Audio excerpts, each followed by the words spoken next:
Hi guys, welcome back to another video. Let's play a little round of this or that today, shall we? More specifically, I mean by that, if you liked this book, please accept my recommendation of that book. Okay, let's get started. Round one, in the one corner, we have Normal People by Sally Rooney, or realistically, if you like anything by Sally Rooney in general, what I can recommend to you is Exciting Times by Nisha Dolan. Thank you to my dear subscriber Valeria for telling me how to pronounce that. I did not fact check if that's actually true, so I hope you're not trying to screw me over, girl. I'm just gonna trust you on that one, okay? So I recently talked about this in my September reading wrap up quite extensively, but just to compare to Sally Rooney's work. First of all, I found the writing styles of these two authors to be quite similar. Like this, it read like a Sally Rooney book. Plus, also like the topic this author talks about is also quite Sally Rooney adjacent, as like we have a young protagonist in her early 20s, and her toxic relationships to other people and to herself as the main focus of this narrative.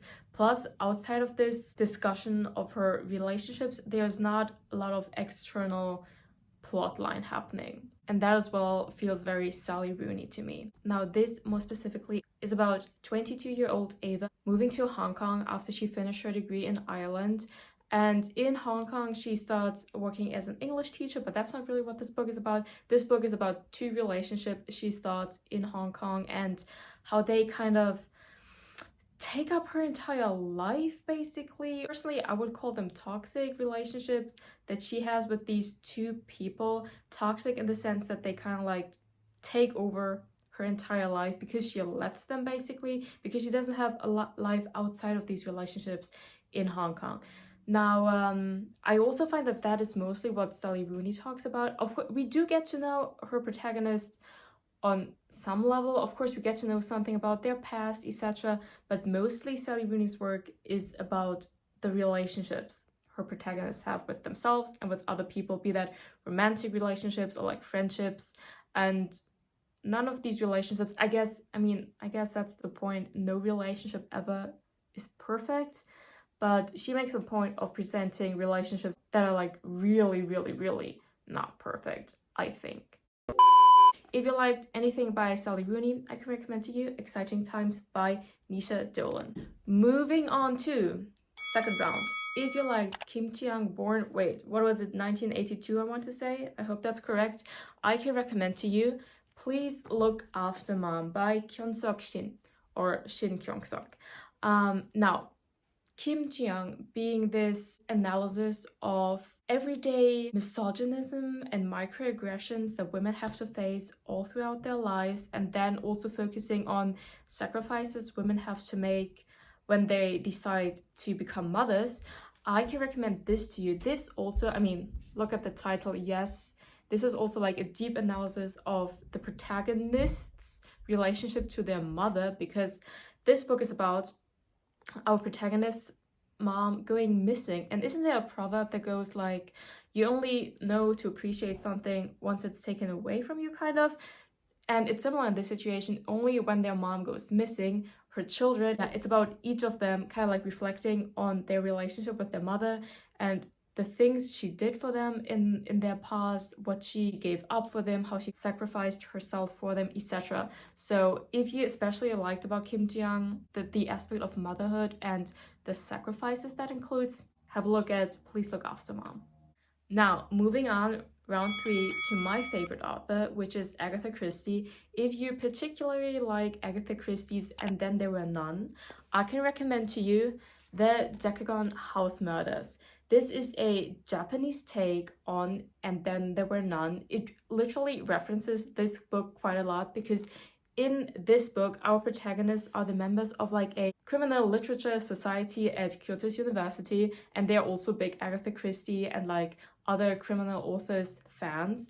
And they, if you know the plot of And Then There Were None, you know that it takes place on a secluded island, and the people who get invited to that island by an anonymous person start getting killed off one by one. And we have a very similar scenario in this book, as the members of this club, They also visit a island in the Bay of Kyoto, and well, they start getting killed off one by one. So we have this very parallel storyline, but obviously it's still different. But if you like that setting per se, and also like if you like references to Agatha Christie and such, I can recommend to you the Decagon House Murders. Now let's talk basically anything dark academia. Like specifically on the thumbnail I put if you liked Ninth House. These are other fellow dark academia books that I can recommend to you. Now I took out one of them right here, and that is If We Were Villains. It has similar vibes to Ninth House in the sense that both take place on university campuses, which is like a quintessential dark academia setting, right? Plus both involve murder. Murder plus academia, that's basically everything you're looking for in dark academia. Now Ninth House is obviously the like adult fantasy take on that trope. I would say this is like the Shakespeare take on that trope, as our protagonists in this book they're all studying drama at this prestigious university in, well, I would guess New England, right? They are all in New England basically. And one of them gets killed, and the narrative is then reiterated 10 years later once our protagonist, who was convicted for the murder but who didn't actually do it, tells the detective who investigated the case what actually happened. Other dark academia books you could definitely check out if you liked either one of these two are the mother of all dark academia novels, The Secret History by Donna Tartt. You could also check out Alex Michaelides' The Maidens, taking place in Cambridge University, so in English University campus. Both of those also involve murder, of course. Again, murder plus academia, that is what dark academia is, right? If you're looking for something more YA, I would say, I can recommend to you either Truly Devious, which is like the first part in the series. Personally, I only read the first part. This is about, again, like a prestigious, not university, but like a boarding school or something like that. And our protagonist, I think her name was Stevie, she goes there to investigate a murder that took place at that school like a bunch of years ago, like a few decades ago, right? And she starts investigating that and so forth, right? I did not overly enjoy that, I remember, or like I was surprised that even though this is like obviously a YA novel, it was surprisingly violent. I think I remember, especially at the end, I thought there was quite a bit of violence and like potentially traumatic instances that I was kind of like shocked by, I guess. But I mean, it was still okay, but I think at the time the second and the third novel, they were not out yet. Plus, because I didn't love it, I didn't feel like I wanted to continue the series, but it definitely, now looking back on it, it had these dark academia vibes going on. And last but not least, a recommendation is A Lesson in Avengers. Now, I have not yet read that. It is on my TBR though. This again takes place in like a boarding school. So we have like a YA setting, as our protagonists are all quite young. And the main girl that is going back to school, she's investigating the murder of either like her best friend or her roommate who got killed last year. That's basically all I know, and it's supposed to be quite good. So another dark academia recommendation for you. Now, if you liked round 5, is it at this point? If you liked One of Us is Lying, I can recommend to you The Inheritance Games. Now, I have copies of these books, of all of these books basically, but I don't want to rip them out of my neatly organized bookshelf because I have the Monica Geller syndrome, okay? So you just kind of have to make do with these digital pictures I'm gonna insert right here.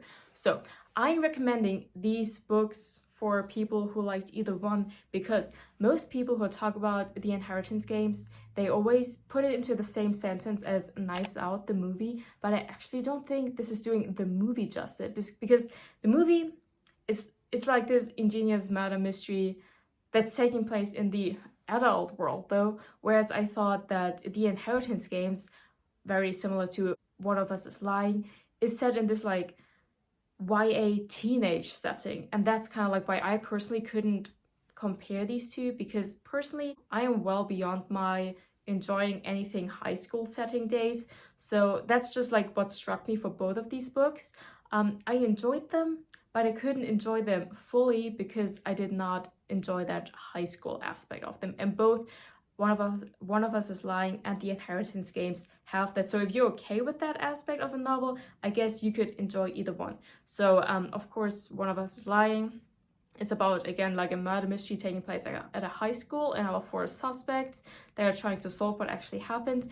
The Inheritance Games is about our main protagonist who becomes the heir of like a billionaire who she doesn't know. And she's invited to his estate, and like all the other family is gathered there. And of course they all start to hate her because she's getting all the money and everything else. But to actually get the money and the assets and all of that, she has to live in that big mansion for an entire year.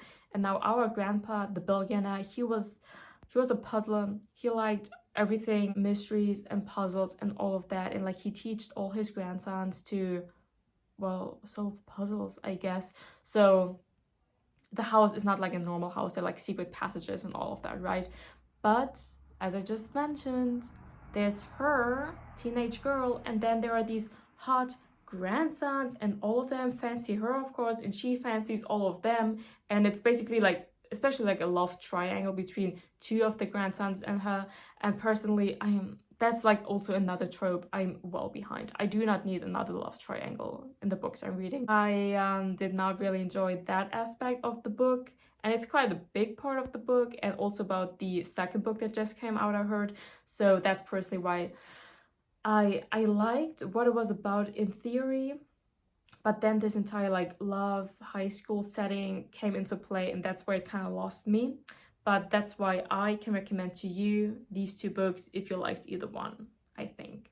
Now, moving on to round 6, is it already? If you like Son of Achilles or Circe by Madeline Miller, is it? I can recommend to you Ariadne, simply because this is another Greek mythology retelling. And if you like these two novels by Madeline Miller because it introduced you to Greek mythology and you really found yourself interested in that, obviously you can check out another one of those, and that would be, for example, Ariadne. And now, last but not least, kind of a honorary mention around 7, if you like Dolly Alderton's Ghost. I cannot yet fully speak on this because I'm only, can you see, like 25% through, but the vibes I got from this really reminded me of Olive by Emma Gannon. Again, it reminded me of that other novel because of the way the narrative flows, the narration style in general, plus both our protagonists are like women in their early 30s and about their lives, basically the questions and decisions they are facing at that stage in their life. Olive solely focuses on the question like, do you want children, do you not want children, and how Olive decides that she personally does not want children, and how she has to like explain that to her friends who answered that question differently, plus how she basically has to explain herself to not only her friends, her family, but like society in general. And it talks about those a lot of the pressures and standards that revolve that question. Now, as far as I can tell, Ghost by Dolly Alderton does not focus on that question, but it's also about our protagonist. Wait, what's her name? Nina. Gosh, I'm still reading it, and I don't already know the name anymore. That's embarrassing. Anyway, it's about Nina's dating life as well. She just newly started to date someone, but it's also about like her career, her friends, her life in general. But the like narration styles of both books reminded me of each other, so I could very well imagine if you enjoyed Ghost, you would enjoy Olive by Emma Gannon. Now, friends, that was it. These books and many more I recommended to you today in this little game of this or that. I hope you enjoyed it. If you have any other recommendations for any of these books, leave them down below and help other people out. And with that, I thank you for watching. I'm going to see you in the next one. Bye!